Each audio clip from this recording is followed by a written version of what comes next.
And how did you end up in WWE? How did I end up there? I'd been sending tapes into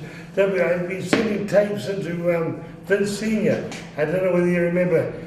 Back in the day, it was Betamax. Before Betamax was the 3/4 inch tape.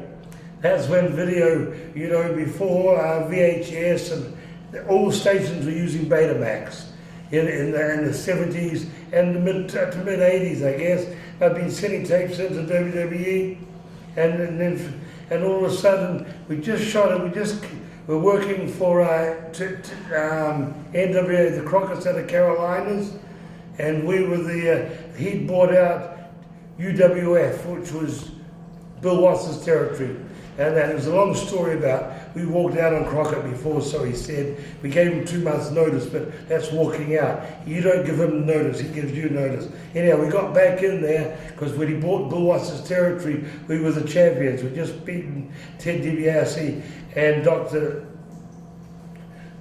Steve Williams. So we're back in there, we're working a program with the Rock and Roll Express, and we're in Cincinnati, and just finished a workout. And Butch, I was never one good doing my drum, doing waist and midsection. Butch always did 50 minutes at the end of a workout. So I went to the phone, and this was in 88 or 87, and pick up my phone messages from Charlotte with the head officers, and there's a message from a Pat.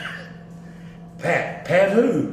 Pat. So I said, please call. So I called. I have actually called this Pat. And he said, Pat Patterson. Then the bell rang.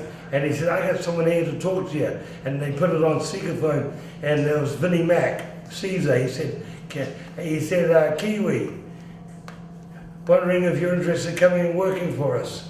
And that was the phone call we got. And of course, working for NWA, you were a wrestler. Working for WWE, you became a celebrity. It was like night and day, And then he said to us, when can you come up? And I says, when do you want us to come up? I wasn't worrying about Crockett and that. But I thought of that. I said, Wednesday, Thursday. I said, I quoted a day and that, and I made an excuse to the office that there was something wrong. We flew up the Wednesday or Thursday morning, had a meeting with Vince, went into his office, and of course Vinnie Mac said, and we met just in the Hall of Fame too. He said to us, I'd like to used to come in and have you as good guys between the Moondogs and the Sheepherders. And Butch, and immediately he said, well, I'd like you to have that. And I said, of course, me being old-fashioned, I said, bring us in his heels, because we've been working right up. Ted Turner now was being seen on TBS, was seen on Long Island, not in Manhattan, it was on Long Island. We were in Baltimore, Philadelphia, and it was seen, it wasn't as strong up north like it is today.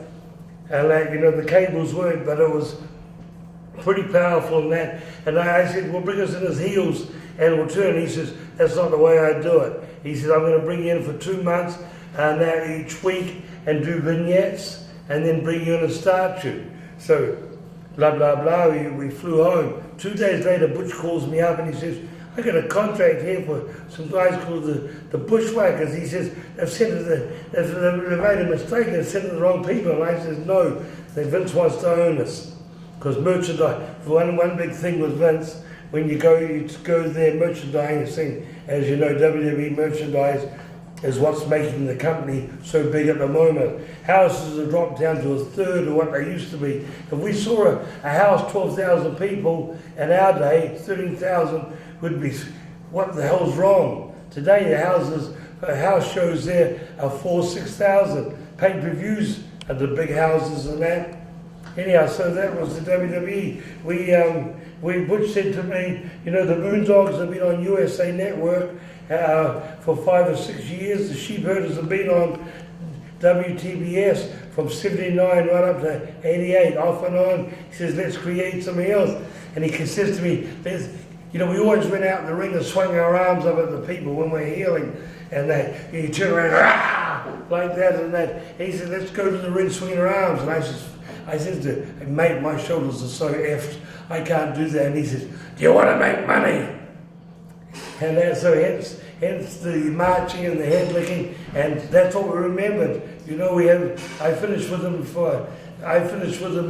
1997, went back in 2001 and did that gimmick battle royal with the Iron Sheik and that, in Houston and that, but everybody still remembers the marching, and as Jesse Ventura, here comes the marching maniacs. And that, and of course, everyone, the big factor is the Royal Rumble, 91 or 92, where I went into the ring and a Canadian guy, John Tenter, God bless him, Earthquake, grabbed me as I got up on the apron and took me and threw me out on the side, and I kept on marching, and they still play that to this day, every Royal Rumble, and that, you know, things like that people remember.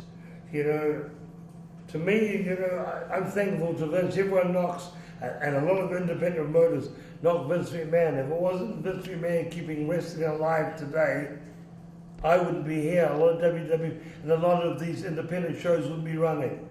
You know, he's kept the business, you know, alive. Even though his has gone right down at the time, but the pay-per-views are drawing big houses.